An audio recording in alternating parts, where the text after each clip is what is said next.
Hi, I'm Chantal, and this is the corner of the internet where we take things that seem small, meaningless, or even a little ridiculous, and we make them into something that means something, because they really do. I've always been fascinated by the way that we use language, not just to communicate, but to connect. Not just to describe the world, but to reshape it, especially when it comes to the people and the beings that we love. The way a single name can evolve into something completely personal, something no one else can quite understand, something that feels like it belongs only to you. This podcast is where I get to explore that. The philosophy hidden inside everyday life, the meaning tucked into habits, feelings, and yes, even nicknames that make absolutely no sense to anyone else. So if you've ever caught yourself calling something like Chiqueeps or Chickums and you're wondering why you do that, you're in the right place. Because today we're taking something very real, very human, and just a teeny bit unserious, and we're breaking it down like it's a philosophy lecture. Welcome to this episode.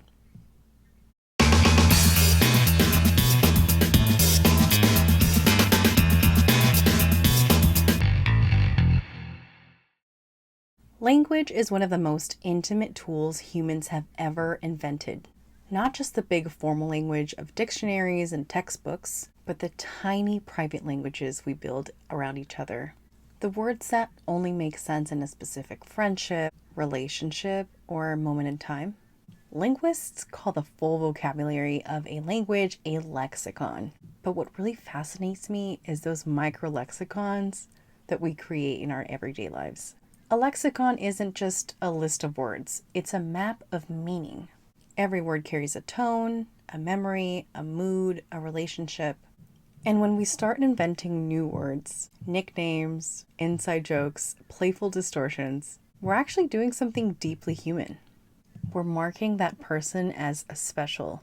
We're carving out a little linguistic territory that belongs only to us. Think about it. When someone has a nickname that evolves into 5 or 6 different variations, it means they've become a character in your personal mythology. They're no longer just their given name. They've become their own category of your mythology. And that's where today's episode begins.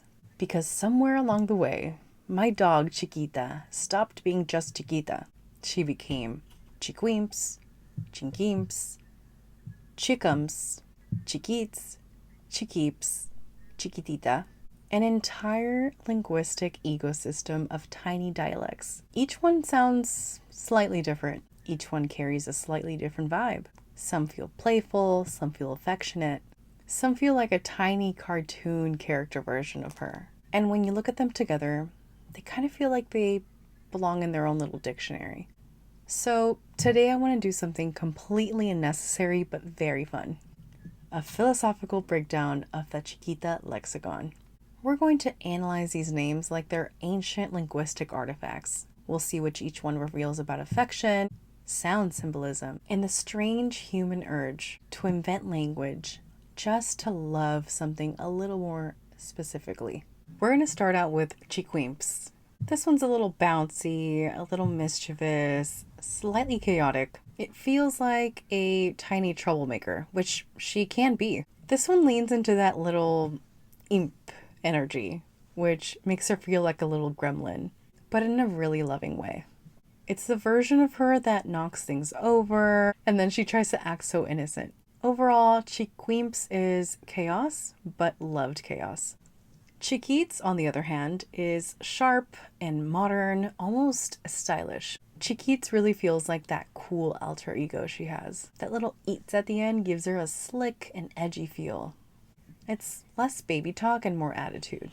This is her when she's confident and, walking like she owns the place and giving that diva energy. Okay, now Chinquimps. This one is so unserious. I mean, it's really over the top. It's giving too much. This is when her nickname gets stretched past logic. It's not even about the meaning anymore. It's about just my emotions spilling over. It's like when I'm laughing, we're having a good time with her. She's hilarious, and that's when the Chinquimps comes out. I'm not even thinking at a point. I'm just reacting. Chinquimps is definitely giving peak affection. Now we're going to go into Chiquita. This one is soft, it's gentle, she feels like a baby when I call her that. It feels like comfort, it feels like attachment. I feel like it's that keeps at the end that just translate to keepsake and something that I hold on to, which I really do. I love her so much. She's my little Chiquita. My little Chiquita. Right now that she's sleeping, she's Chiquita. This is her when she's calm, when she's cuddly. Yeah, she's just a little angel sometimes, and that's when the Chiquita comes out. Now, Chickums is very rounded, it's very classic, it's very baby-like. It feels like cartoon level cuteness.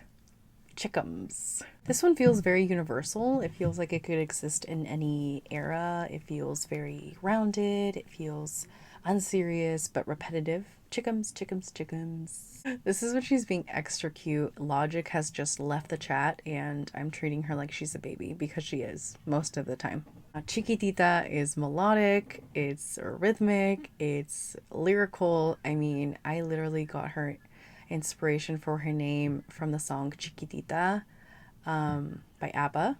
And yeah, so that kind of evolved into me wanting to call her Chiquitita, and then I thought it was too long, so then I called her Chiquita, and Chiquita just works. It means little one, and so yeah, I mean, it's very natural for me to call her Chiquitita at this point. And then I'll just, of course, burst into the whole song. So, yeah.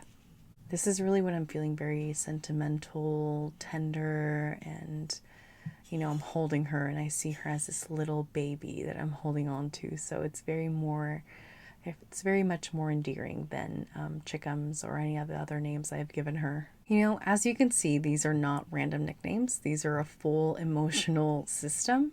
Each one captures a different version of her. Every one of them reflects a different feeling in me. And it creates this shared language that only exists for us and my boyfriend, Alexis.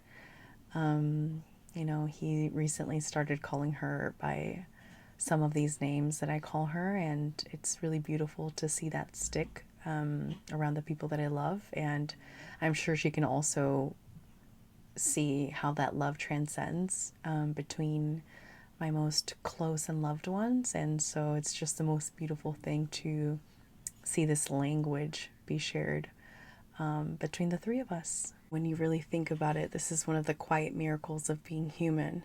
We inherit this language that billions of people share, and then somehow we still manage to carve out these tiny little private corners inside of it. Little linguistic speech corners where words mutate, they stretch, and they become something deeply personal. In my case, it means that one tiny creature, Chiquita, managed to evolve into this whole new language for me. And I really just think that's very beautiful. Honestly, I think she understands every word of it. We are interrupting this video for an ad break. I have this beautiful package from Fuera de Sitio. You guys, if you guys have not listened to their new album, go ahead and listen to it now. I'm going to leave links at the bottom where you guys can listen to it. It has beautiful, beautiful music. It has amazing covers. It has original songs. It's a beautiful mix of just the perfect amount of music and everything that you need to get your night started every weekend, whether it's having some social drinks with friends, dancing the night away, or really just getting deep and emotional and in your feelings. It's the most perfect album to do so. This is their PR box. They are giving away some really, really awesome prizes. And I was actually super lucky enough to grab one. I was out and about the other day and I stopped by. I got super lucky, and it just so happens that they are giving away cash prizes in their boxes. So let's see if I got something. I'm super excited. I'm usually very lucky, so let's cross my fingers. Okay, so first of all, let's just, wow, this is beautiful. It's a collector's item. You can really see how much effort they put into this. All this art is, you know, just so detailed and so beautiful. It's really well thought out for the album cover itself too, because, you know, there's a little bit of a backstory, and if you do enough digging, you'll see what I mean. Wow. Okay, so we have a little bit of some merch in here. We have a t-shirt. Check it out.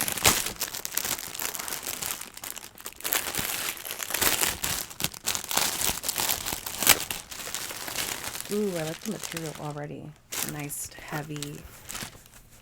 heavy cotton blend. Look at that. Wow. That's really awesome.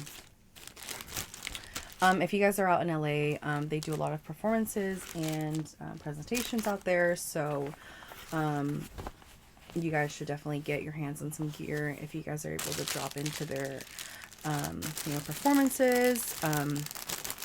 They have a lot of artist and musician friends out there. So I think their next stop is going to be Vegas. They kind of have a little bit of like a residency going on over there. So that'll be really cool to use this for that.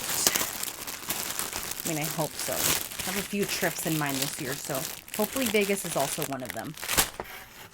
They have these really cool little flyer cards. Cool. This one's signed. That's awesome. Look at that. And it has some information on the back. Oh, they like hand wrote their socials and they're saying thank you. That's so cool. I love that. You can really feel the quality too on this. Like they definitely put some thought into this. Okay. And then we have this little like flyer card. Ooh, I like that. I like collecting like little trinkets and stuff, like postcards and like stickers and stuff. So this is going to be perfect for like my journal. I'm not sure if I'll cut it because I really like how like the background looks. It looks really cool. And then this should be the collector's card where I'm going to see if I got cash. Okay, guys, cross your fingers for me. Oh, it has like a cool little sticker on the back. Look at that. The foil. Oh, it makes it so it's like an official collector's cards. Okay. I'm so nervous. Oh my gosh, you guys. You guys. What did I get? What? Okay, first of all, little Haichu. I love these. How did they know?